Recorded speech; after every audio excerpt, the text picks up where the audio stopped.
Did you do it? Hello, everybody. Welcome back to Reality Realnesss with 3 S's. I'm your host, Chantele Francis, here with my family, and apparently my dad needs to go do something. Do we need to? No, I'm good. Just roll. Let's roll, because we are rolling. We are live. So how are you doing today, Dad? I'm doing pretty good. I'm doing great. Yeah, it's a interesting week watching that show there. So That show. I mean, it was just a pretty incredible show, I think, this past week, really. A lot of activity. So, yeah, I did that. I had a great week overall. So, and now we're here. Now we're here with Sheila as well. You came back. You have not been scarred. You decide to come back. Are you a glutton for punishment, or did you actually enjoy yourself? No, I have embraced the experience. So yes, no, love it. And I'm loving the season of Survivor. That episode, I just said to Chantele and David, I said, like I mentioned last week, that it hurt, that episode 3 hurt my head. Like literally this episode, my head imploded because there's just so much that was going on. So anyway, yeah. Fine. I thought you were going to say that I gave you an ultimatum. I actually looked it up. I looked up that definition to see exactly whether it was a threat or an ultimatum. We won't talk about that today. That's going to be a great piece. Anyway, we will definitely talk about that. Yeah. I have to say that for myself, that this was the best episode of Survivor in the new era. So the new era, we consider that to have started after season 40. So when kind of the COVID era, when it went to 3 tribes, when the days went from 39 to 26. So that's considered the new era. And I really think that this was the best episode in the new era. I think it had everything that you want in an episode. And I was really excited by it, especially... Do you have an idea of why I was especially tickled by this episode? Why were you tickled? Because Asia's karma is alive. It's alive. So I was like, these people need to get what they deserve. And it seems like it's coming. So it was very satisfying for me as somebody that, of course, was rooting for Asia and really wanted her to be able to work with Kishan and Teeny, that their decision wasn't beneficial for their game in the end, because I don't think that the way that this episode went down would have happened if Asia and Saul were still in the picture. So, well, we know it wouldn't have. So yeah. So that's just how I wanted to start it. Okay. So you're still mourning, huh? So what? You're still in the mourning. I mean, I will always be in mourning, and we're going to New York on Tuesday for the Wednesday show. I would say 99% chance that Asia's going to be there, so we're going to get to see her in person. We have been communicating a little bit, we have a group chat, and so it'll just be nice to hear what she has to say live and in person. So, okay, awesome. Yeah, and she'll be probably in mourning as well, being like, "Oh man, my dreams were snuffed." So too early, definitely too early, in my opinion. So we start this episode back at Lavo. So this was after, the tribal where Asia went home, and they asked Saul, like, how do you feel about this, Saul? How is Saul supposed to feel about it? Do you think that this was kind of an unfair question? It's like, it sucks. He got his name written down, and his closest ally went home in a blindside. Like, isn't kind of like putting salt on the wound here? Well, I don't know if there's a good thing to say, right? No, definitely not. Basically, say, you okay? So. Yeah. So Saul wasn't sure who voted for him, and it was Teeny that voted for him first. So Teeny and Saul kind of walk off, and they have a conversation about the vote. And in the end, it seemed like Saul was consoling Teeny about the fact that she voted for him. Do you guys have any thoughts as to like the roles being reversed here, with Saul being on the outs here, and then Teeny kind of explaining herself to him, but then in the end, Saul is the one that's consoling Teeny? Yeah, I waiting for Sheila, ladies first. Thanks, babe. I think that Saul's character really came through. I think that his whole behavior throughout the season, dealing with Rome, has been extremely level-headed. He's very calculating. he doesn't let emotions get in the way. And I really like the way he's playing. Now he knows he's at the bottom. So he's fighting for his life right now, but he's very calculating. So it'll be interesting to see what he does. And his relationship with Teeny is that he's just an empathetic type of guy. I mean, he just, okay, I get it. You know, no one wanted to put her name down, right? I mean, they had a tight alliance. So I just really think it speaks to his character. Well, Yeah. you know, for me, I think that, hey, what's he going to do? Is he going to get mad right there and blow up another potential ally? So, I mean, he didn't really have a choice but to say, okay, you know, I console you and all of that stuff, right? You know, Mhm. you okay? Because I mean, obviously, there's a human element to the whole thing too, right? So, he's now consoling her because she's saying, "Geez, I feel so bad, but I had to, do, you know, all of that stuff." So, I thought he did a great job with that. Absolutely a great job. Definitely, it shows his age. He's about 20 years older than the rest of most of the rest of his tribe here, and so you know, Teeny is making this move. I think that she is maybe 24, maybe somewhere around there. I think that Rome is about the same age. Genevieve is a little bit older, and I think Kishan might be late 20s, but still, we got Saul in his 40s here. So definitely mature approach, able to recognize that, you know, it's not going to help me in the game to be mad at them. And so, yeah, I agree.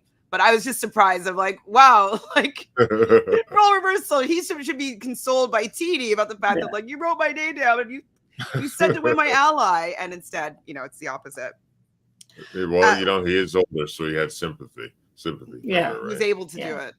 I don't know if I would have been able to, though. Oh, maybe I would. Hi, Dreadful Ruby. Dreadful also here says, like, ooh, it was so good. Yes, this episode was so good. And Miko, good morning, fam. Love from, where's PH? Philippines? I think it's Philippines. Cool. Well, thanks for being here. We see Rome talking to Kishan and Genevieve about now they have the majority, they have the votes here, and there's no scenario that they could really see that Saul isn't going home, and they're 100% confident that Saul is going to be the one going home because he has a steal vote for the alliance, and you know, the only problem would be if Saul found an idol. How did you feel about Rome's confidence here? Well, for myself, I thought, you know, yeah, he was very confident because he's got his plan there.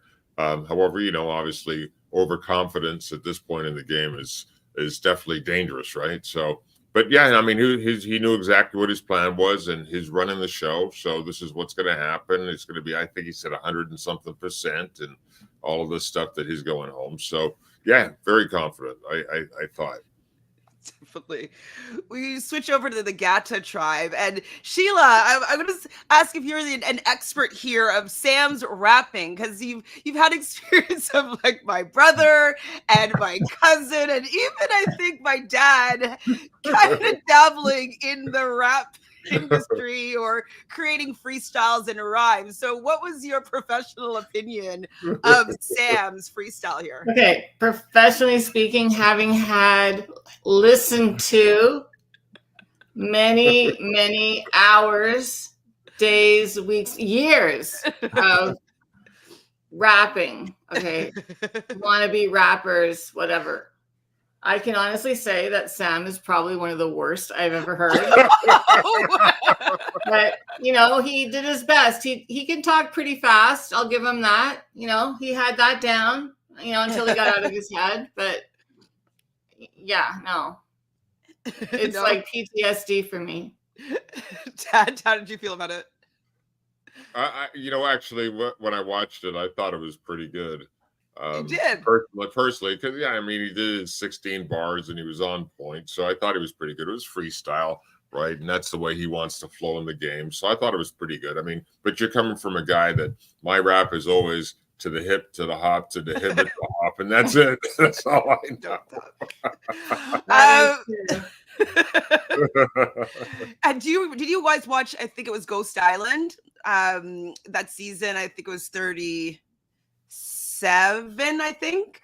That's the one where Wendell run. And so there was a guy, Chris Noble, that used to rap, and Wendell was always coming for him about his rapping and his freestyling. No, you don't remember? I don't recall that. I probably didn't watch that one.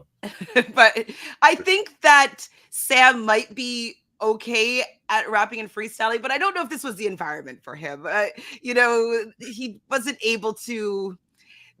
I feel like freestylers usually have a kind of like a format or a structure or certain things that they rap about, so they kind of can get into the flow. And so I think that maybe with some repetition or some practice, that maybe he might get better at his Survivor freestyle. What I thought was funny though, because it just took me back to Andy when everyone was right there, Nana, because everyone's cheering him on like he's doing a great job. It kind of took me back to that, right? So, yeah, I mean, I don't know how sincere everybody else was, but he enjoyed it. Yeah, Annika, I feel she was like, her face all the time was like. So you're right with people being maybe more supportive because they're in a social game than they might actually be in the real world. Do we think that he's going to get a rap career after this? I'm very doubtful. I'm very doubtful as well. No comment. Sam believes that him and Sierra are in the driver's seat. So whenever I hear these sound clips, I'm like, okay, so the first sound clip that we hear that I feel is going to be disproved by the episode was Rome being like, 100% Saul is the one going home. I was like, okay, so what's going to go on here with this disclaimer that's going to happen for sure. And then with Sam being like, oh, me and Sierra are in the driver's seat, like we can pick up this group or pick up this group. I was like, okay, what's going to happen that's going to disrupt this line of thinking? So that just piqued my interest when I heard him say that. So we go to Andy asking Sierra about her thoughts about, the other tribes thinking that they're dating. And she's actually pretty upset by this. She's like, well, we talk to everybody and he talks to all the other girls. Like, why are they thinking that we are this couple? Like we are an alliance, but we're just this couple. And so this is actually it is bothering her, even though she's saying that it's not. How do you think that Sierra should maybe deal with the other tribes thinking that her and Sam are in a relationship? Sheila? Sheila. Okay. So I'm not sure. Like, I think she started to do this by being part of the whatever the girls' pack name is. So she's kind of straddling both ends, trying to see where she's going to fit, what moves she's going to make. I think she's very calculating. And I'm questioning this Andy kind of asking that, bringing her back to that emotional place. Like, what was he up to? Was he trying to mess her up her head? Like, what was Andy doing right there?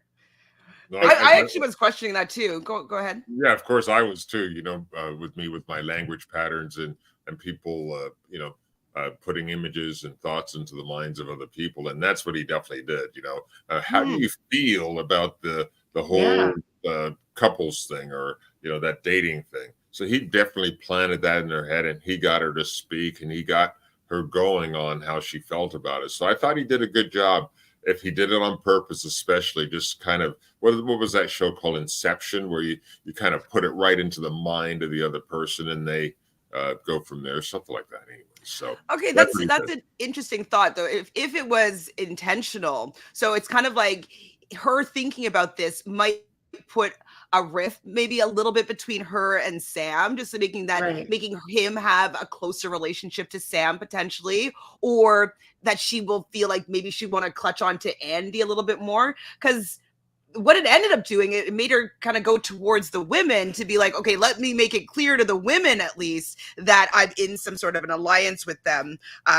They're called the breadwinners, I think coined by Rachel. I lost.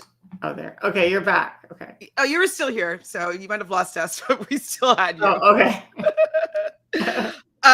And so Rachel feels really great about her position in the game. The girls seem like they're working together. And so if Andy's intention was to maybe have Sierra come a little bit towards him and Sam, it may have pushed her towards wanting to secure things with the women in the end.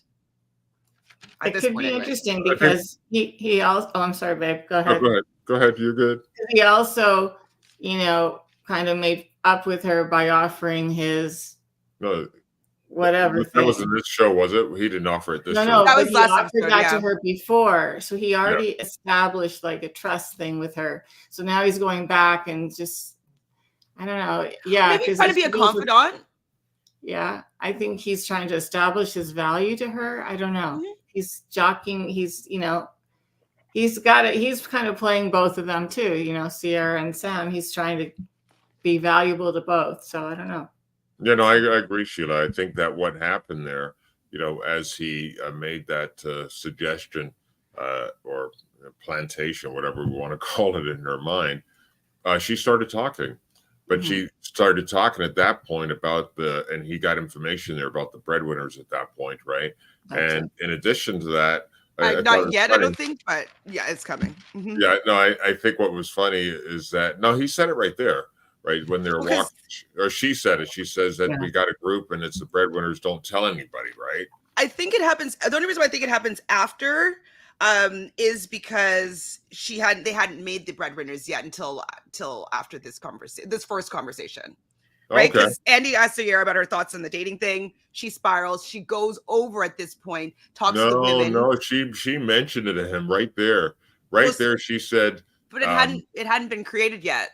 It was created. That was the thing. So they had created it before that, because when they went to the water, when she went to the water with everybody, they started talking. And I think it was Annika or Rachel says, what was the name of the group that we came up with again? And it was the breadwinners, but they already had that group established. Well, we'll see when we get to it in like my notes, because that's not how it came. That's not how I wrote it down. So okay, so again, the mind here. So maybe I got it wrong here. Well, so regardless, so Sierra goes and she makes this group, the breadwinners, with these girls, and it was after she had this conversation with Andy, from my perspective, anyways. And I think that it's good for her to be solidifying herself with the women, because she doesn't want to necessarily appear to them that she's in anything with Sam, right? Because then they'll be like, oh, well, she's like on the outs with us. Like maybe they're going to pull in Andy now, and it's going to be them three against Sam and her. And so I think it was smart of her to go and solidify something with the women just to protect herself here, because she could get in a little. She could get in trouble if they think that she's on the outs, Agreed. Mm-hmm. So we have Sue, our dear Sue, feeling tired and emotional, and she's crying and feeling underestimated. And everybody's kind of supporting her here. And I don't remember how she exactly said it, but she doesn't say her real name. She says that she's 45. Now, as someone who is 45 years old, do I look like I'm the same age as Sue? And how do you feel about Sue claiming to be the same age as me? Honestly, as an older woman, okay, I get where she's coming from. She has the body of a 45-year-old, and if not, like, she's in amazing shape, okay? And I think she carries that. And I'm just speaking as someone of that ilk, okay?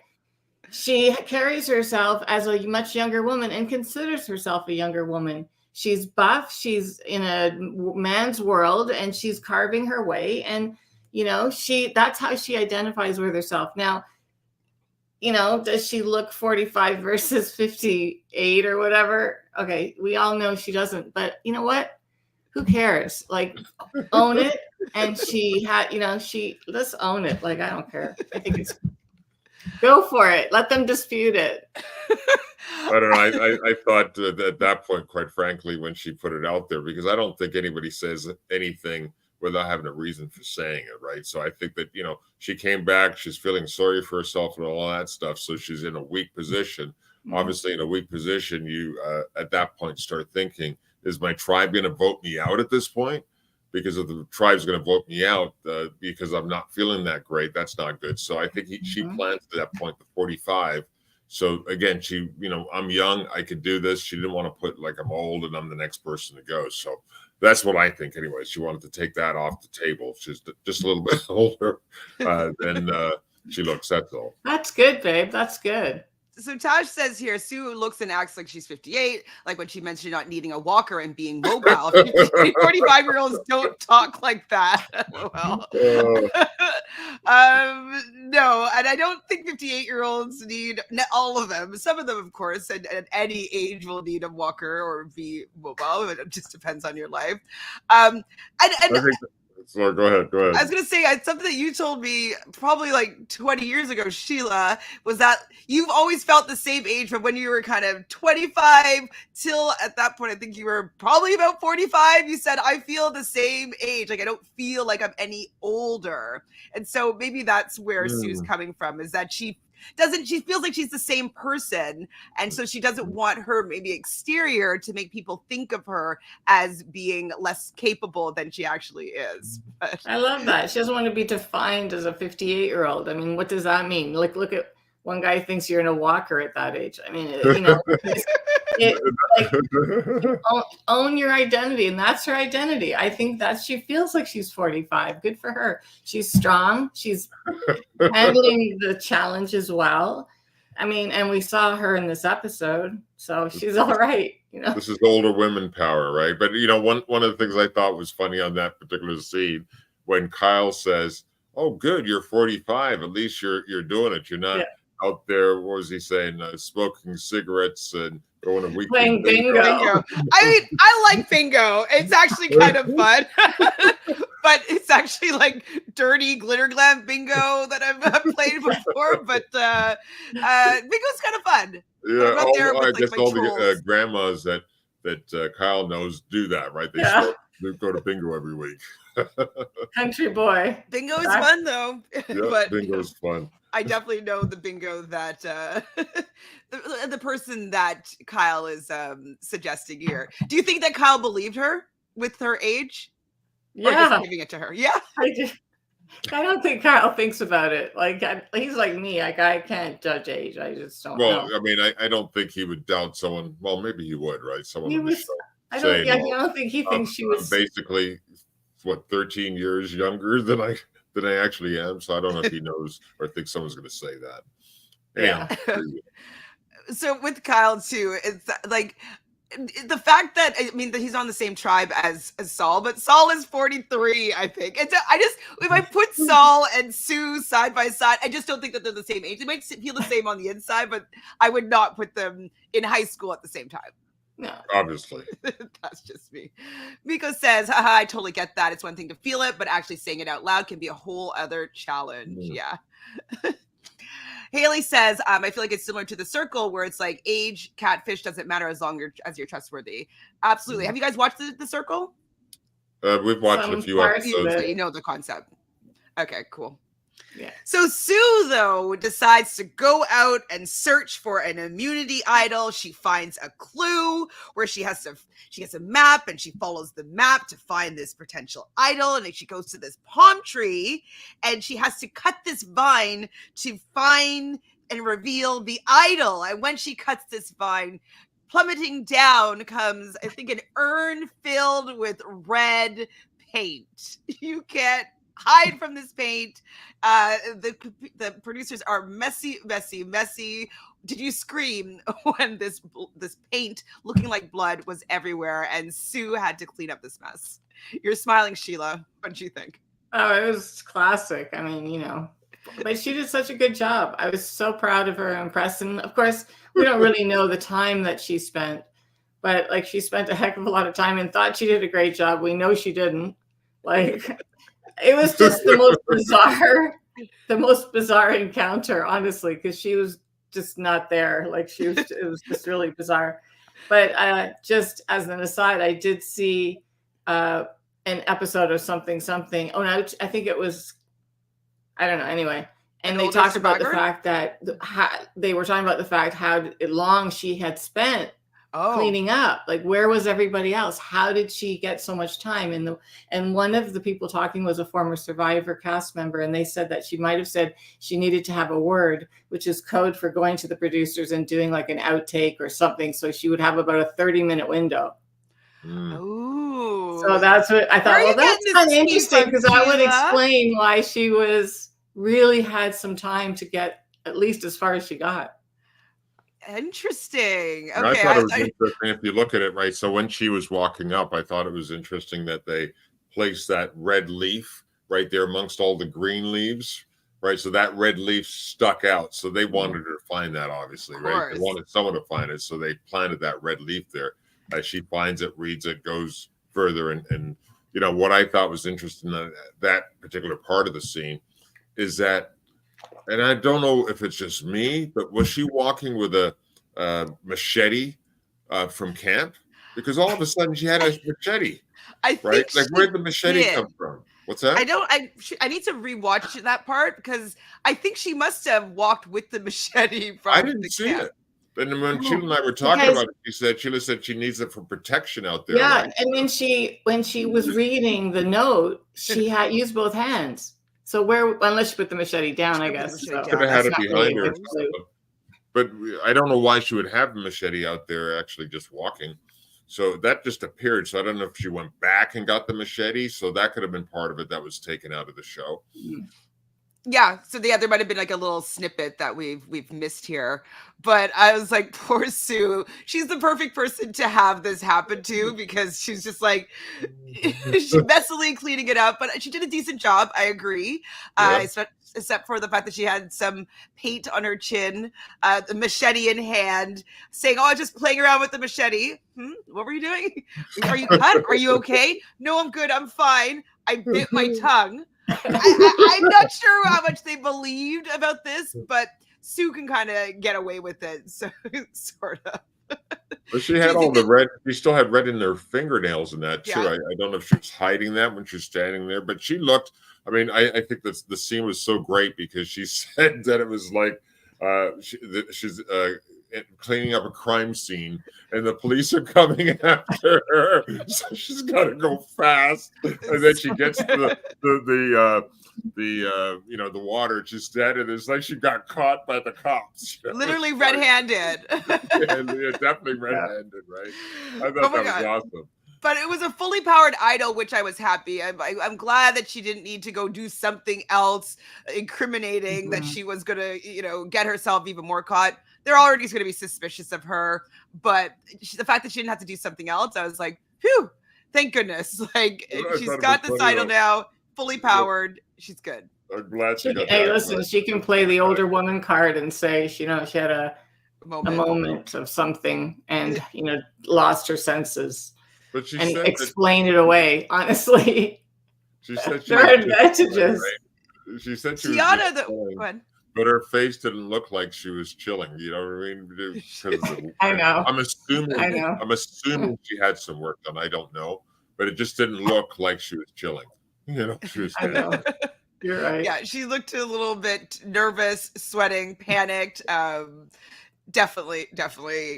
Definitely something was going on. And Tiana and Caroline, who are the two that walked up on her with the machete, caught red-handed, blood-looking like substance on her face.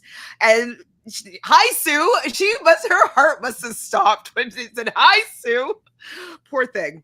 But they feel like she was being kind of shady. I'm like, kinda, but yeah, they're just gonna keep their eye on Sue, and they're kind of curious as to what was going on.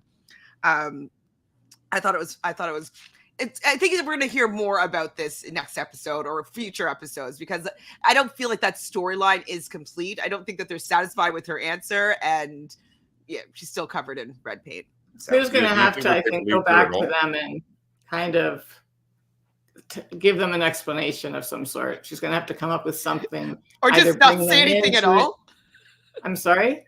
Or I just not say anything at all, maybe? Because I don't know if she can fix what she's already said. No, I think it's done. I mean, really? They're going to bring it up. I don't think she's going to bring it up. She answered. She got away with it at this point, so she thinks. So I don't think they're going to bring it up. But Tiana, I think, obviously, is sus on that. Very sus on that. So going over to Lavo, of course, Rome is idol hunting, and you know he thinks that he is the smartest and the best, and he's the one that's going to probably find another idol, but it's got to be anyone but Saul. So now Saul is giving ultimatums to Saul. Rome is giving ultimatums to Saul about Saul wanting to also go look for an idol. He's saying things like, I definitely don't think that it's the smartest thing for you to do. I think the best thing for you to do is sit back at camp and do nothing. Saul's like, I can't go look at all. And he's like, no. So what do you think about Saul Rome deciding that Saul is not allowed to participate in this idol search because he's the next one to go and he should just be happy that he's still in the game? Well, personally, I thought, that part of it was interesting, obviously. He gave, well, here's what I thought was interesting. I forget who Rome was talking to before this actual scene, but he said, I'm going to go threaten him.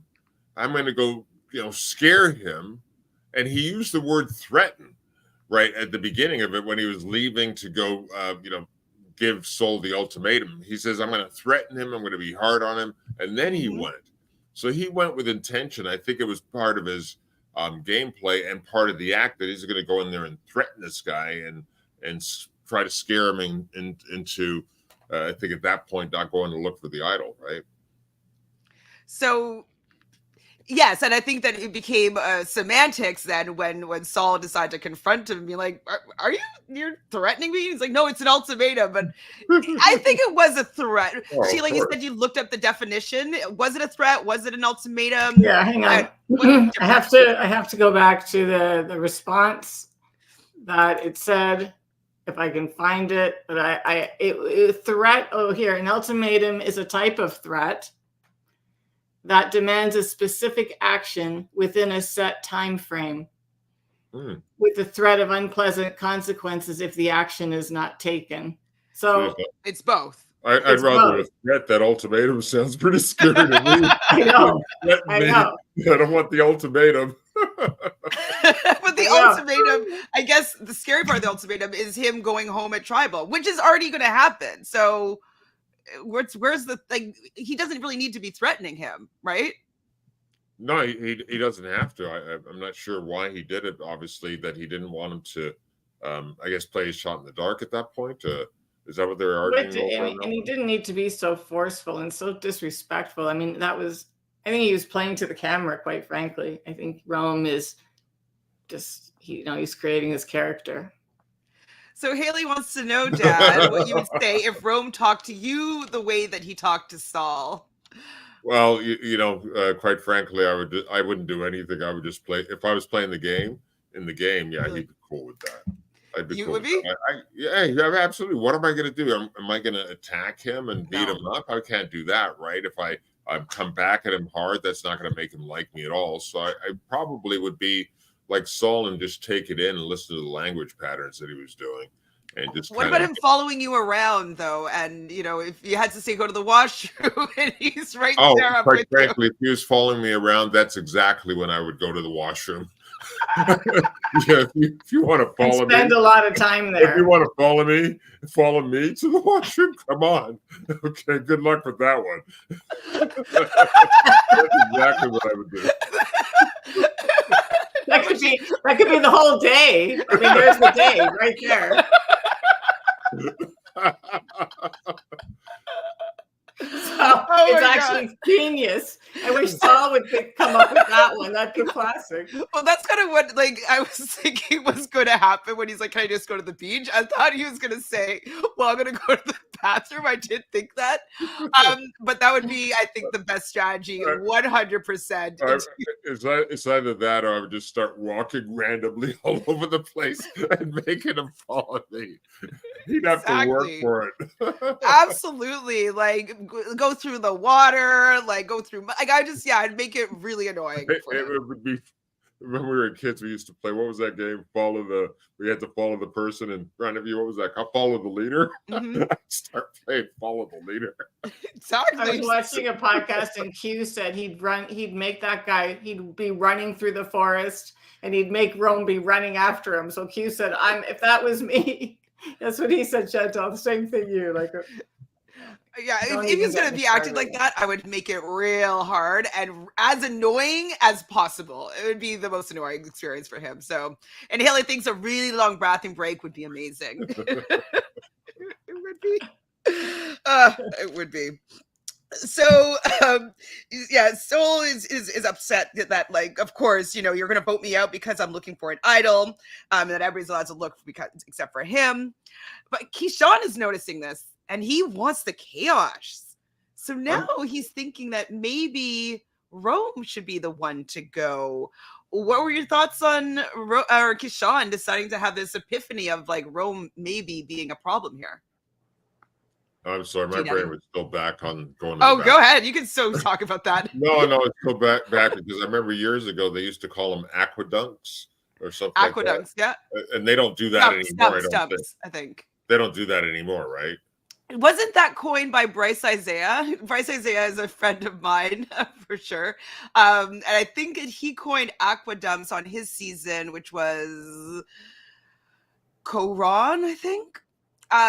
Anyways, but I think they still do, but I heard that because they're at the same beaches now since the new era, that maybe the downstream, like maybe it doesn't work because where they would aquadump would be like upstream from another beach. You know what I mean? Like it just like it would it would contaminate their swimming area. So I got it. But that's what I was thinking with Rome. That's what I would go and do. Oh, it's Cagayan. Sorry, thanks, Haley. I always get Koran and Cagayan mixed up because they sound kind of the same and they're a couple years apart. Anyhow. So you would take him for an aqueduct? Anyhow, that joke's over. Let's move on here. I think we get to do it one more time because the rule of threes, right? So rule of three? I'm sure we'll have one more aqueduct by the end of this spot. So Kishan wants the chaos, and he is now starting to push Rome as the vote to Genevieve. So Genevieve is is Rome's closest ally here in the game. And we talked about last week how it was 2-2-2 on their tribe, and the fact that Asia did not want to separate from Saul, which was one of the reasons why she went home instead of Saul. Now, why would Kishan think that Genevieve would want to go against Rome here, since they're such a tight three? And he also just saved Genevieve from being leaving and not wanting to break up the duo. So why do you think he went with her with this? Sheila? I think any thoughts, Sheila? I have no idea why, because Genevieve was not showing any sign of weakness of her relationship with Rome. Like there was no fracture. It's like Andy's seeing a fracture between Sam and Sierra, and he wants to try to slip in. There's no fracture at this point between Rome and Genevieve. They're so tight. I have no idea where he got in his head that he could mastermind something like that, a move like that at this stage. I feel like he's just over strategizing. So I'm not sure about that. Well, obviously we know about how that moved, but I just wasn't sure about what made him do that, other than, Rome's being an idiot, or Rome's not behaving, he's getting on people's nerves, maybe now's my chance. So I don't know. I personally think he just wanted to have that big move. I think he wanted to do a big move, right, at this point, because he hasn't made any moves really at this point yet in the game, right? So I think, okay, now is my chance to make that big move. So I think that's what he was thinking about. It's now a chance to make a big move. We can get Rome out. If I get Rome out, like, I'm going to be a hero and all of these things, right? So I think that whole grandeur thing was going on in his head when he decided to put that together, or try to put that together. Well, for me, I was thinking that the reason why he wanted to go for Rome, I don't think he was thinking about his relationship with Genevieve's relationship with Rome. I think I agree. I think that it was big move-itis. I think he was just like, everybody wants Rome out, not realizing that Genevieve and Rome are tight. Now, I did watch a little bit of Kishan's exit press, and he said that him and Genevieve were a lot closer than the show showed.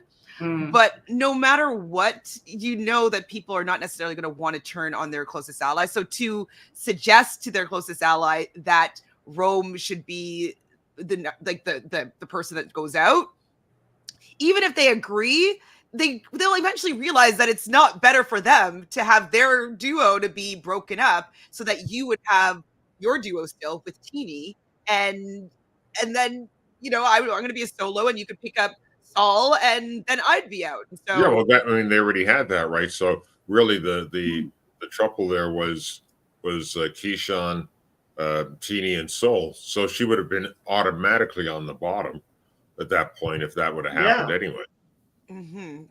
Seems silly to decide to do that. I have no, like, if for such a great strategist that Kishan thinks he is, I don't know why he didn't think. Well, they did say it actually on the show. Kishan just said the only thing is that if she does that, she'll be at the bottom. So he already knew that he was taking a chance, I guess. Taj says, I think Genevieve was outwardly complaining about Rome as much as Tina and Kishan, but maybe we don't see it as much. She could complain about her ally being like, oh, I don't really like what he's doing right now, but he is somebody that's not going to turn on her. He's somebody that has been honest and open with her without everything that he wants to do. And yeah, we don't necessarily like the way Rome is treating other people, but he's not treating her that way in this particular game. And so it's not necessarily in her best game interest to be the morality police here, unfortunately. That's just not good for her game. So Genevieve actually does feel bad for Saul, and she kind of wants to potentially work with Saul. And she's kind of starting to think about, hey, I don't want Saul to necessarily be on the outs. I like him. And so I did like the fact that Genevieve was having some sort of feelings towards Saul here, and thinking that maybe would be a useful ally instead of just like getting him out of the game. I don't think that she had feelings for him. I mean, she had feelings for him, obviously, but she went over and consoled him because he was like a wounded duck there, and she went and protected him and consoled him, and by doing that, obviously he's going to have an alliance, or not alliance, but to her. So I think that was intentional for her to go there and sit with him. I think she does like him, though, personally. Yeah. Okay. Well, everyone likes everybody on that show. Even they like Rome as well. I mean, that's just his character, right? But she probably likes him, but I definitely think there was strategy there. Yeah, she's smart. We can tell. Yeah, she's smart. She's Canadian, though. You guys know that? I did know that. I don't know from where. And she's a lawyer. She's from Saskatchewan, I think. Oh, okay. Yeah, she's smart. Which I like. Hi, Kathy. Thank you for joining us. So back over at Gata, there's a whole big kerfuffle that happens. And Andy somehow loses his shot in the dark. So I thought he had actually physically had given the shot in the dark, which is a little die, to Sierra, but he didn't. He had dropped it. And so they were kind of all discussing the fact that he dropped the idol. And so they kind of encourage, I think it was Sierra in the end, to kind of let him know, or she wanted to let him know that he lost his idol. She didn't really outwardly tell him, but how did it actually go down? I didn't write it all out. No, she basically said at that point, because they where is your idol? They found the idol, and she says, yeah, it's Andy's, but they put it back, between the bamboo at that point. Oh, and then she said to go and look and see. No. What happened was, after that, after she lost he lost the piece, it was Sam that went to Andy and said, hey, you're what's it called? A shot in the dark. Your shot in the dark is in the bamboo. I want you to go back there and make a scene or something like that about. So he goes and lies down and pretends he's sleeping. I wanted to make a scene, but it was like, make a scene about it when you go back there. And he went back there and was kind of laying on the bamboo in some weird, I don't know if that's how they sleep or whatever, but it was kind of laying on it. I mean, it was kind of, for me, weird, because I don't lay on bamboo, obviously, but that's maybe how you lay on it. But he was just laying on it, and he finds his shot in the dark at that point. So Taj is here saying, I think this scene was out of order because the scene when Sierra tells Andy about the breadwinner alliance looks similar to when Andy gave Sierra his shot in the dark last week.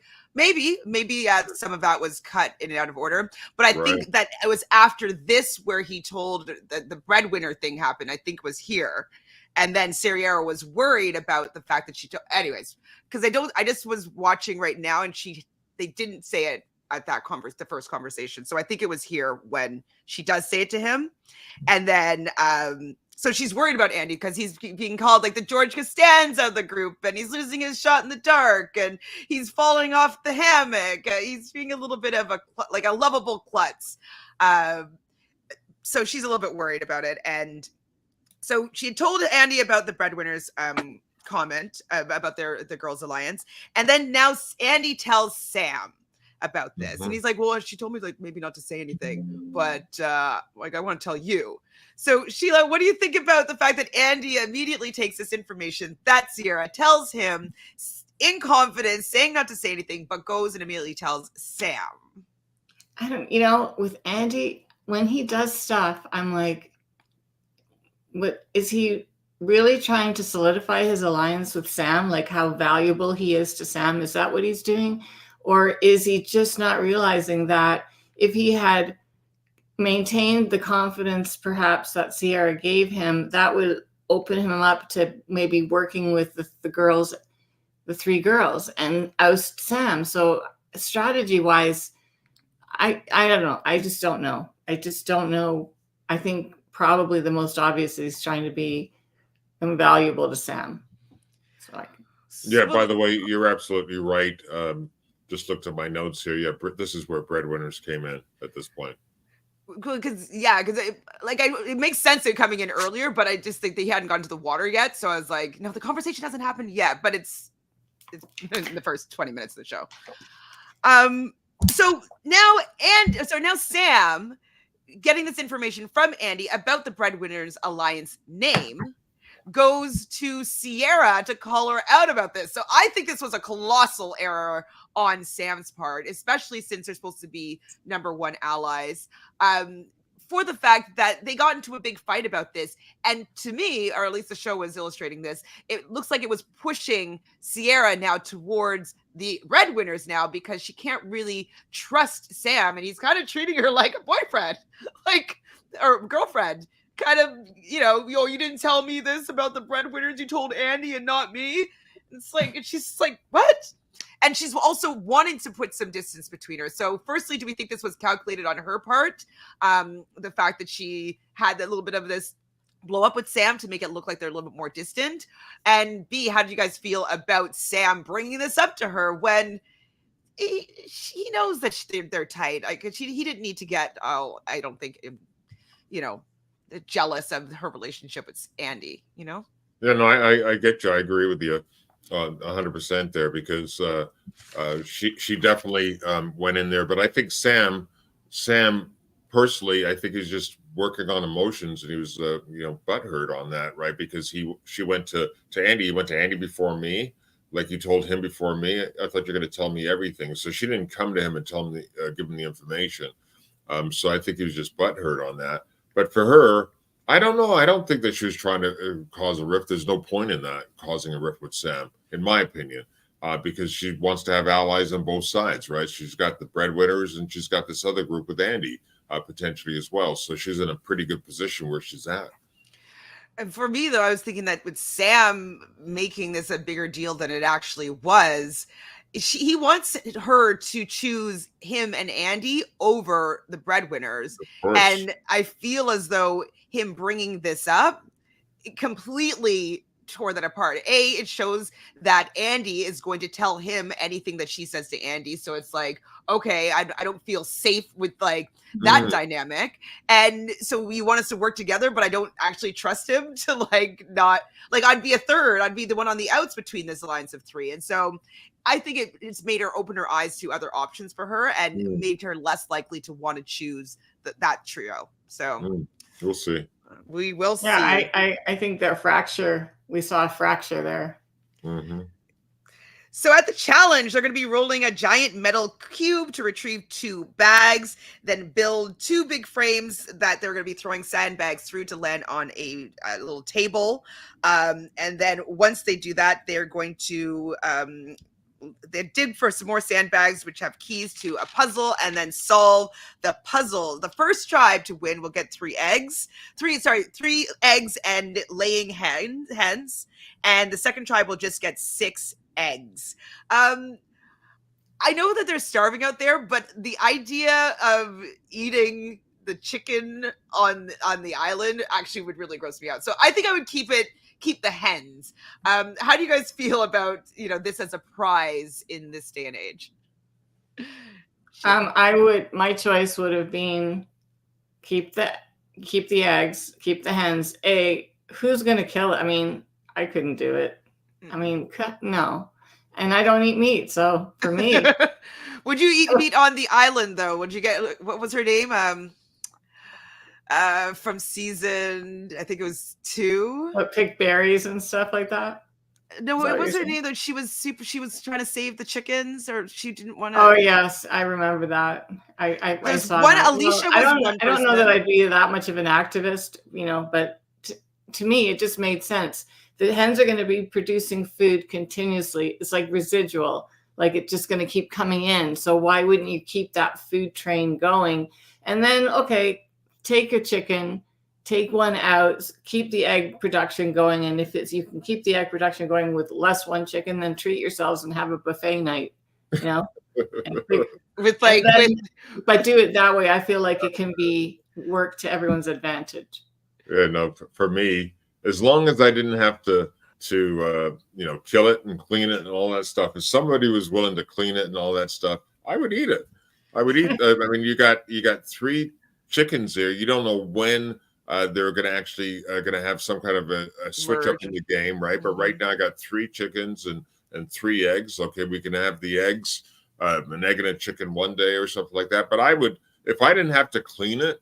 And by the way, I don't eat meat. I know. I don't eat meat. I haven't eaten. You're that hungry. Wow, you're that hungry. But hey, we're out there. I'm going to eat the meat. It's all about surviving at this point. So I'm going to eat the meat.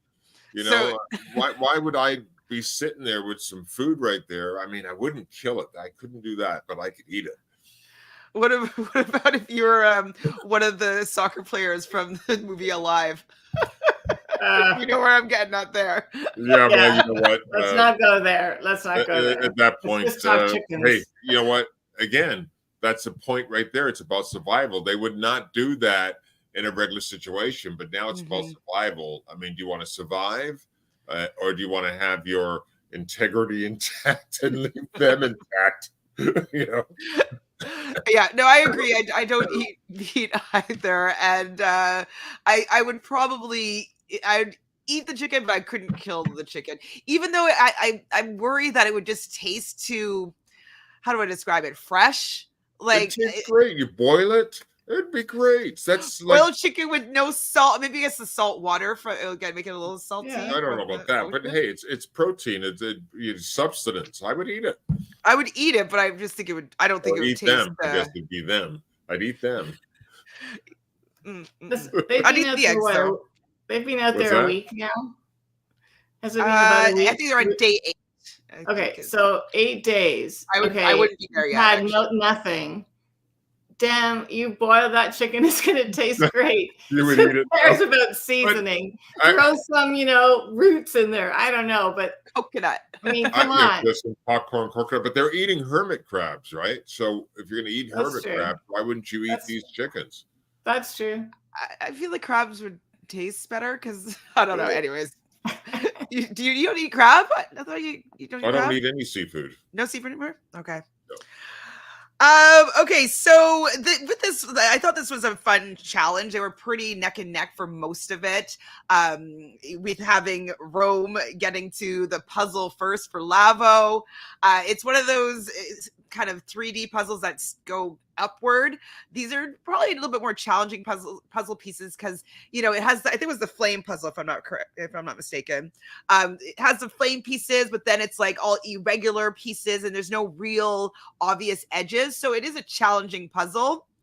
But Rome, remember I was saying last week, like Rome had a lot of words to Asia and Kishan about how, that's not the right piece, that's not the right piece. Saul had the same words for Rome, who sat in front of the puzzle while Genevieve was passing him puzzle pieces, and he was just trying them in front and did not get one single piece in the time that both Gata, who solved the puzzle first with Annika and Rachel on the puzzle, getting to the first place, and then Tuku getting second place, and still they did not get one puzzle piece. Sheila, you're shaking your head. Oh. How did Rome fail so badly? No, What because Rome and Genevieve planned it that way. You Okay, think so? come on. Let's be real. They're starving, they're hungry, whatever. Rome knows exactly what he's doing. And there is no way. We know Genevieve is smart. We know it. And if you're the anchor in that situation, if you're the person that's responsible for handing the pieces, you're not just handing pieces like, willy-nilly. You're strategically looking at where Rome needs to go, what type of shape needs to fit in there. You're looking at the pieces that are going to qualify for that position. Okay, that's her job. And she's smart enough to know that. She's done enough of these to know. So that, to me, I mean, okay, do one or two just to make it look good. But to me, So you thought it was a throw? The fact that they got nothing, no way, that was planned. And it was the two of them. It was the two of them because they already knew that they wanted to get. And they wouldn't switch out. They wouldn't switch out Saul, even though he's like, "Can we switch?" And they said no. Okay, I thought his ego would have been too big to allow himself to go into that clutch position there and then flop so badly. He's going to do whatever. I agree with you, Chantele. I mean, there's absolutely no way that he would just blow that. I mean, I don't think so. I mean, the question that I have is that when she's passing the pieces, she's passing them one at a time. Can she pull a piece from anywhere, or how does that work as far as passing those pieces? Yeah. Well, she had the whole stack, so she could choose whatever piece that she wanted to pass him. I mean, could she like just put them all on the floor or something like that? I don't think you can put them on the ground. I think whatever platform that they were on, I think they have to stay there. I don't think you could solve it on the ground and then put it up. I think that they stopped allowing them to do that at some point. Okay, so I mean, we don't even know where the right pieces were. I mean, what if one of the pieces was somewhere in that stack, and she's got to go through all of these ones to get there? And but I like when Sheila and I were watching it, I did see and kind of had the same thought that Sheila has right now, that Rome, after, I mean, you could look at it and know that it's not fitting, and so there's no point in trying all this stuff when it's not fitting. You can see it not fitting, and he kept just trying every one, even though we could see it not fitting. So it might be different when you're there, but personally, I don't think that they blew it. On purpose, personally. Well, they didn't switch out either. They wanted to maintain this debacle. Mm-hmm. Why wouldn't they have switched out then? It's like the ego of Rome. I mean, his imposition. I'm going to get this. Like, you're not telling me what I'm going to do. I'm here. I'm sitting here. Like, basically, shut up. Okay, I'm doing this, and that's what he did. I mean, he's not going to switch out. You know that already. He's not that type of person that would switch out. So Kathy was happy that Rome flopped in the puzzle. He needed humbling, but then also says that she didn't think about it being intentional. I don't remember when the combo took place, when Kishan threw out his name. I was assuming it was after they lost. No, it was before Rome's name was, or Genevieve's name as the Genevieve's name as the decoy name, I think was after this. I think so too. So I think, like, you raise a really good point. I was thinking that Rome his ego is too big. He wanted to be in that clutch position to be able to bring it home. But he said at the beginning of the episode that Saul is 100% going home, which sounds like he was going to make sure of it. So him being in that position, he's getting what he wants in the end, even by losing. So you're convincing me, Sheila, that it was intentional, potentially. I don't know. I mean, if he even gets rid of Saul, he doesn't want to go back to tribal council and get rid of anybody at this point, because then you're going into any kind of merge with less numbers. So all of a sudden you go into the merge and you've got 3 people on your tribe. You're going to get swallowed up if you get to the merge with those numbers. So it doesn't make sense that he would try to get rid of Saul then. I mean, wait until the next real tribal council where we lose. I just don't see him throwing it.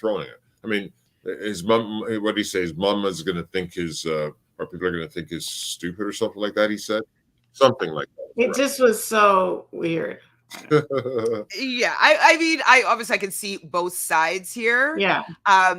I can be convinced because he was so bad at the puzzle that it could have been intentional.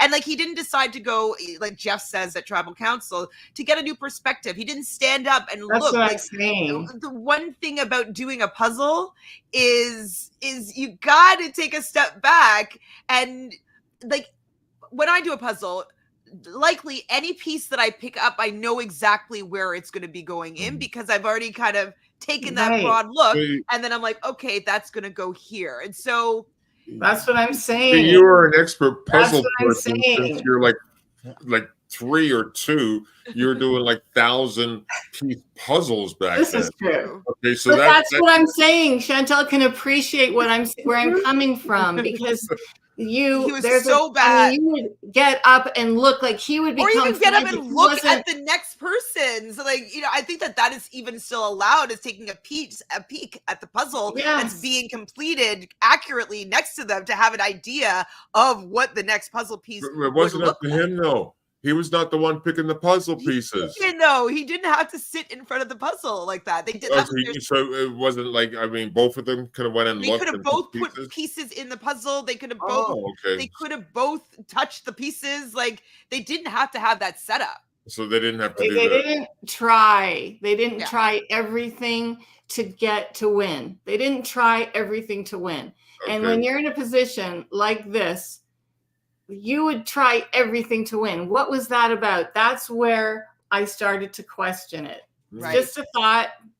This is what we're doing here. Just ruffle it up a bit. That's just what I think. For the sake of a happy household here, I agree with you. No, you don't have to agree. I love this conversation because I'm being convinced like that. Like I immediately thought that there's no way that he would have thrown it. His ego's too big. But when I kind of look at a little bit of the evidence, I definitely could be swayed in the other direction. And Haley here saying the fact that Genevieve did not even try a single puzzle piece herself, so That's what she I'm could have been in on saying. it. Haley, yes, that's what I'm saying. Okay, well, let's see if they prove me wrong.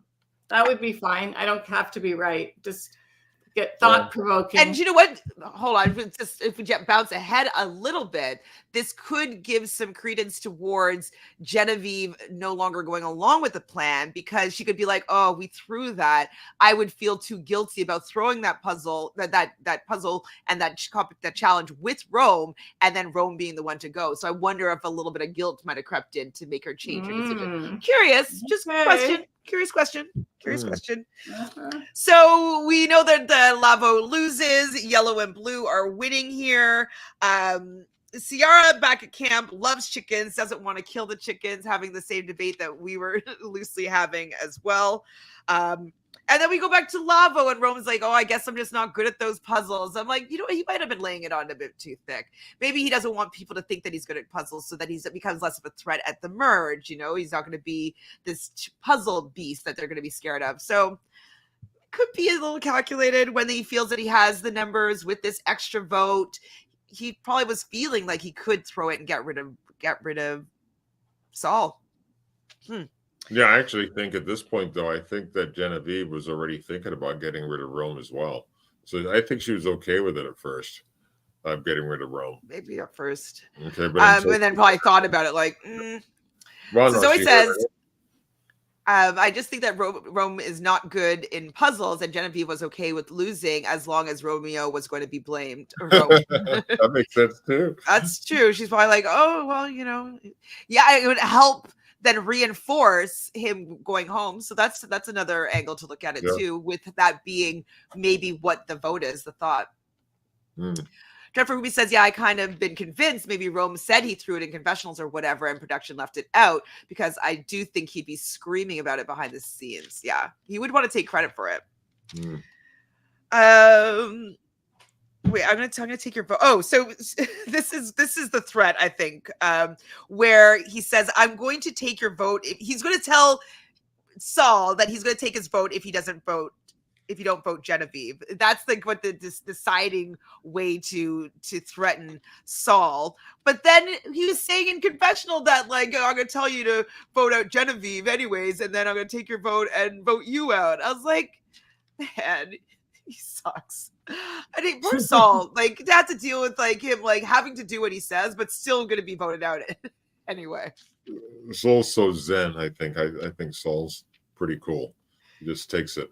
That's what do you usually call it, like water off the back or something like that, Sheila? Just basically just kind of brushing it off each time. But on the inside, I'm sure he's like, want to get in there and beat the crap out of him.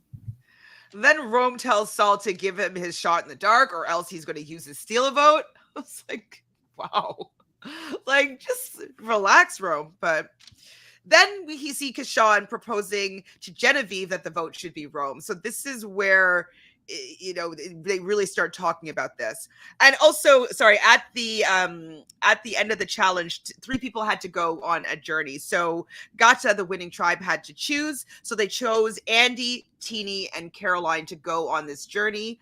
And so Teeny is not back at Lavo when all this is going down, when Kishan talking to Genevieve about the vote being Rome.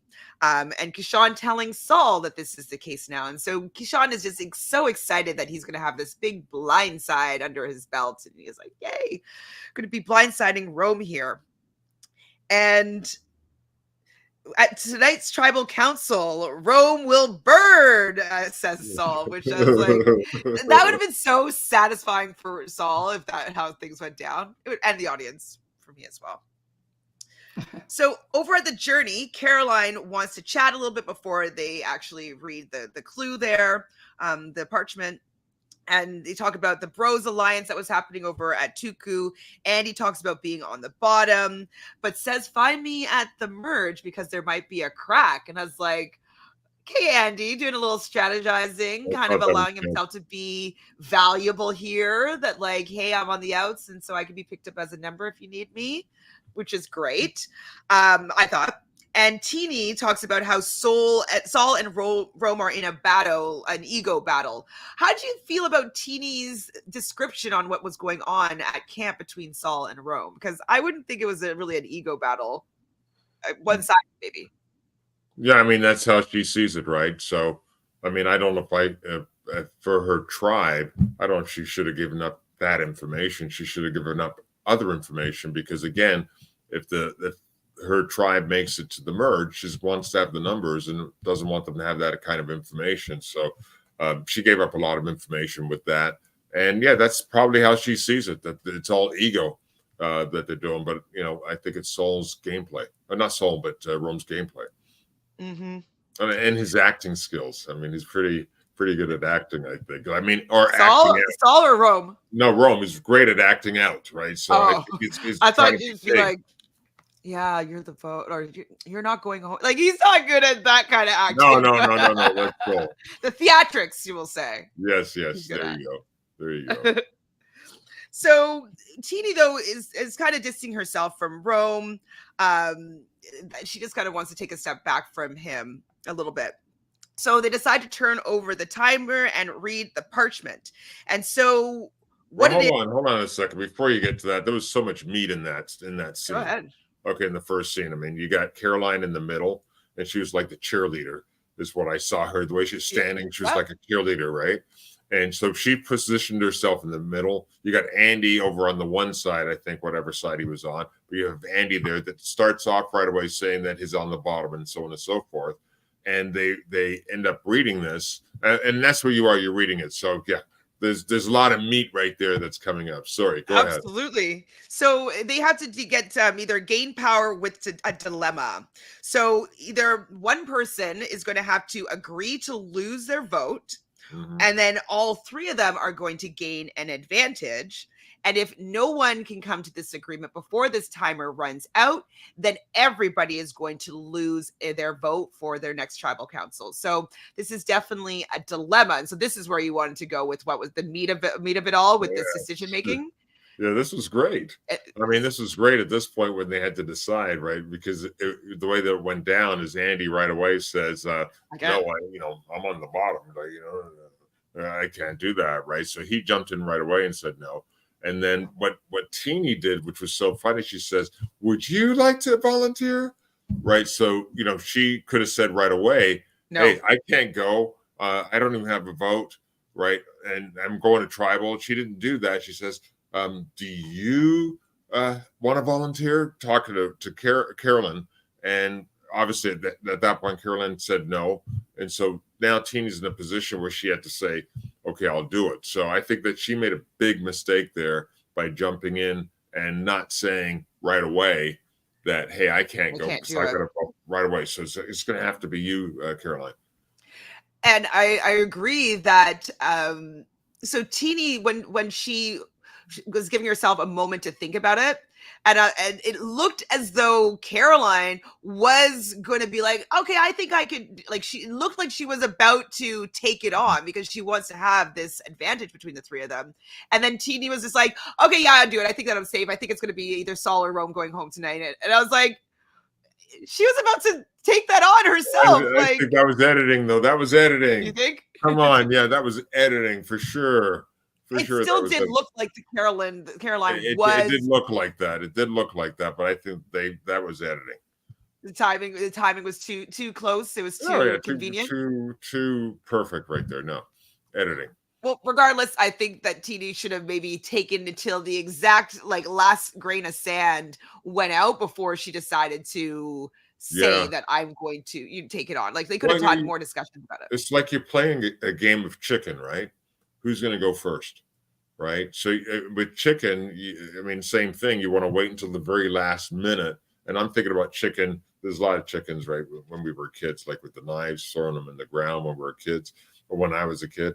But we played with knives back then. But like suited, the machete, like suited. No, what we would do, I forget what it's called, but we would take our switchblades and we'd throw them in the ground, and you had to spread your legs or something like that. But that was a form of chicken, right? That we played when I was a kid. The other form of chicken is in the movies where you've got two cars coming at each other and they got to turn on. Mm. Well, they all wait until the very, very last second before they chicken out, right? And she didn't do that. So I 100% agree with you on that. She could have taken more time, because I think that Caroline would have probably cracked, because I don't think that she would want to have no.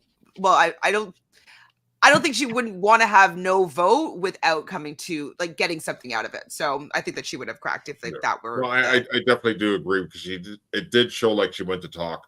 So at some point she was like, and then they stopped it right there. She stopped. So yes, Teeny is going to be losing her vote, but they're going to get an advantage between the three of them. And so this time around, the advantage is that they have a three-way idol. So when they're all on the same beach, that they could use it together, and they could use it as a full idol on whoever they choose, but they all have to be on the same beach. If one person is eliminated, it only has to be a decision made between the two people playing it at the same tribal council. And if there's only one person left, it's just a full tribal or full idol, which I think is better, an improvement. If you remember a few seasons ago, it was power was going up. So when it was three people, it was like an extra vote, then it was a steal a vote, and then it was an idol.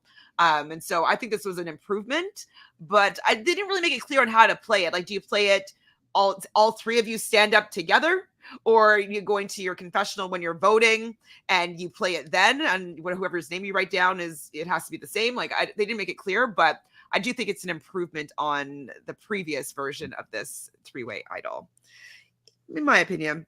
So I'm actually excited to see if this plays out. So when they all go back to their camp, they're all completely honest. Were you surprised that they were honest about what went down on the beach, about the, Teeny saying that she lost her vote, everybody else saying exactly what went down, Sheila?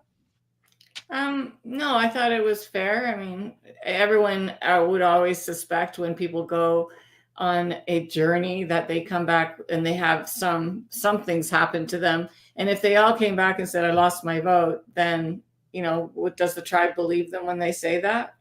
I don't know. They all did lose their vote. No, they all lost their vote. All of them. No, they did not. They didn't. Lost her vote. Teeny did. She lost her vote. Okay. And she sacrificed herself, which honestly, all Teeny had to say was, I can't do it. I'm going to tribal tonight. Exactly. That's all she had to say. And Caroline would have by default had to do it, because no one's going to argue with make the person that's going to tribal that night sacrifice their vote. 100%. And she didn't use that card. To me, that was her saving grace. Yeah. Where she would, anyway, that's enough. I didn't speak up. I should have, but I didn't. So he says, "Oh my God, you realize these are your parents, beautiful family." Aw. So yeah, no. So I just think that it was just, yeah. Anyway, go on, babe. You're up next. I said I'm up next. I'm good. Back to you, Chantele. Well, we see Rome now telling Genevieve that Kishan had used her name as the decoy vote name. And now she's laying down. I did love all the imagery of seeing, like, Kishan's face here and masterminding things and, assuming what was going on in her mind. And so now Genevieve wants Kishan gone. I was like, whoop. Oh boy, this is spicy. So Genevieve tells Rome that Rome was going to be the vote, and Rome is pissed, but he still wants Saul out. And he's thinking he's going to use the steal vote on Kishan, but then still vote out Saul. And I was like, that is not the play, Rome. If you're going to use the steal vote, you got to take out Kishan here. So Saul, though, like when he gets approached, he doesn't want to vote out Kishan. He wants to vote out Rome. I'm like, really? You guys are not going to vote out Kishan and just like you have to vote against each other? I was so frustrated with both of them just being so strong-headed or pig-headed with like not realizing this opportunity that they had. But then Rome goes and apologizes to Saul. Sheila, what was the truthful level here on this apology? And then, Dad, what do you think of his acting skills here? Okay, so Saul is like, he's playing, he's acting for many things, but I think here I totally lost my train of thought. Babe, take it over. No, I mean, quite totally went blank. Right. Yeah, senior moment. I got it. Yeah. A 45-year-old wouldn't have that. Just kidding. No, basically they were. I mean, I thought both of them were being stubborn, obviously, because Saul was given a safety, safety belt or whatever you want to call it, and Rome, went in and apologized. But when he apologized, I heard the word "if." And so if I did this, so it wasn't a real totally sincere apology, but he did go there and he was placating the way he was, his hands were down and so forth. And he did make an apology. So his tone changed. So that was his way of making an apology.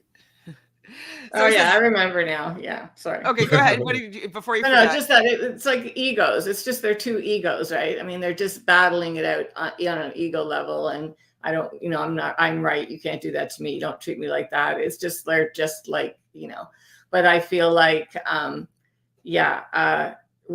that was just so obviously unemotional and so obviously sincere. Yeah. But hey, he made the effort. He did what he had to do. It's like, dude, come on, we're playing a game. I'm sorry. Let's make up, and still rise up. He has to rise above it anyway. Zoe thinks that was the weakest apology that she's ever heard, and she watches The Real Housewives. I watched The Real Housewives as well, and this apology was weak. He didn't want to do that at all. Yeah, he definitely seemed like Mom told him that he has to go apologize for beating up the naked kid, and he doesn't really want to do it, so he's kicking his feet or dragging his feet as he's like, so I'm sorry if I, yeah, so I don't think it was sincere, but he did it. And so hopefully that's going to influence Saul to maybe vote their way. Dreadful Ruby says, I think that how Rome has treated Saul, I get why he would struggle. Rome is pure ego. Yeah, it's true. Oh, Zoe says, I feel special, like chilling in a living room with her family. Yeah, it's fun. Exactly, Francis Family Sundays. That's right. So we had to tribal, and Jeff goes right to Saul and kind of razzing him, being like, so what happened with the puzzle there? Like, you didn't try to get a new perspective. You didn't get one piece. Like, what happened there? And he didn't really, he just was like about a puzzle. So I don't know. I'm leaning more towards Sheila. This was part of another bad performance from Saul, the actor, the thespian. I think that, another poor performance, a Razzie. Saul does bring up the threat. And who says I'm a super genuine person in real life? Was that Rome? I'm a super genuine person in real life. Like, really interesting. And so I wrote down, better hope the three people have your back. I don't know who said that, but it was obviously they have all these little sound bites at tribal council. It's to make you not know what's going to happen. What I was thinking, I was getting worried. I thought that that Saul was going to believe Genevieve and vote out Kishan, that Rome was going to still steal Kishan's vote, but actually vote out Saul. And like, I was going to be upset and dissatisfied with what had went down. That's what I was thinking. So I was worried for Saul still here. What were you guys thinking about the vote at this point? Didn't know what was going to happen idea? At this point. No, I didn't know. I mean, well, we knew that Genevieve was upset, right? But I didn't know. I mean, she said it was one of the most important decisions or something like that for her game at this point, or this tribal council is a very important one for her game or something like that, she had said. But I didn't know at that point that it was going to be Kishan. Did you know? 100%? No, I was still thinking, because Sean says you have to have trust, and then when Rome gets up and he steals Kishan's vote, we did see the blood drain out of Kishan's face. So at that point, I was like, okay, he doesn't know what's going on here, and I don't think that it would make sense for him to do that to Kishan and not take him out right then. So I was kind of like, okay, maybe something else is going to happen, but I wasn't 100% sold yet. And so he does. I'm like, I was wrote down, like, please, Rome, vote out Kishan, please, like, put 2 votes on Kishan, please. Like, I was begging for this because I really want Saul to stay. I think that it wouldn't have felt good if Saul went home here, and so I was begging for it.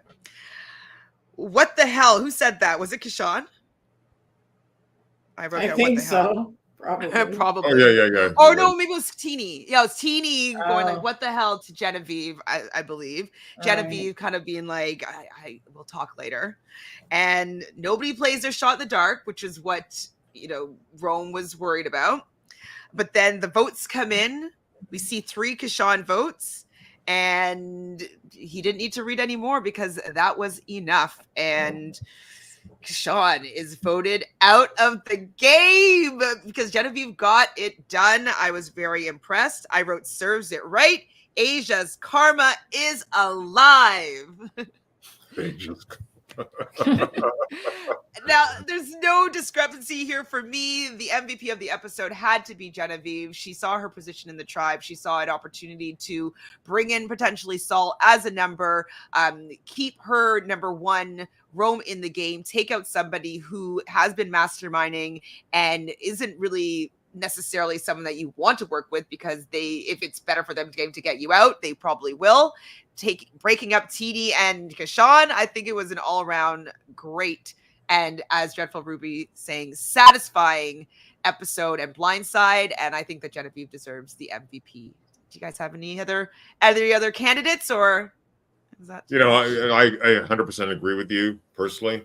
However, I think everyone did pretty well. Not everyone, but she definitely stood out in the whole thing. She basically got Rome and Saul to work together, and so that's a huge feat right there, right? So she did that. I can't put the Sue's acting in front of that, right? Because she standing there, but that was pretty good, like when she did that. So and she had the blood all over her. But yeah, I'd give it to Genevieve as well. Amazing. Well, thanks you both for being with me here today. Is there anything else about this episode you want to talk about other than me gloating and reveling? That happening at the end, with them ousting Kishan, to me just bolsters my thought about them throwing that challenge, because that could have been their whole outcome. Because Genevieve didn't do it by herself. She and Rome that was a calculated decision, I think. I hope we get to find just out food the for answer. thought. That's a pretty tight alliance, is all I'm going to say. If they don't answer it in the next episode, I will if Genevieve and or anybody is there, I can ask about whether or not it was calculated or not. I will see if I can get the just What I like at the end though, when they show who voted for what, or for whom I should say, when they came to Rome, it's like Rome was there saying, and his whole action, you couldn't hear what he was saying. It was like right? So he was saying something. What? I didn't notice that. You didn't notice that at the end? It was almost like, how dare you come to try to get, is what I got out of it, the way his actions were. Like, how dare you? Yeah, exactly. Okay, yeah, I got it. Oh, man. All right. So happy. Rome's downfall is inevitable. Yes. I'd also like having the downfall of Kishan. Right now, I'm sorry, TD. I want TD out next. And I want Rome to make it further than both TD and Kishan, and then Rome to go out. But what do you want? Quick last speculation on what do you think is going to happen? Did you watch the scenes from the next episode? Because it looks like they're breaking into 2 tribes or something. Any thoughts on what you think might happen? I didn't get it. There was a lot of action on that. I didn't get it. Sheila, did you? Somewhere they had mentioned that they only saw 2 setups for the challenges or something. So either someone's sitting out or I don't know. There's a shakeup coming. I think we'll see. Something's up. Yeah, I'm thinking that it's going to maybe be 2 tribes, and maybe both tribes.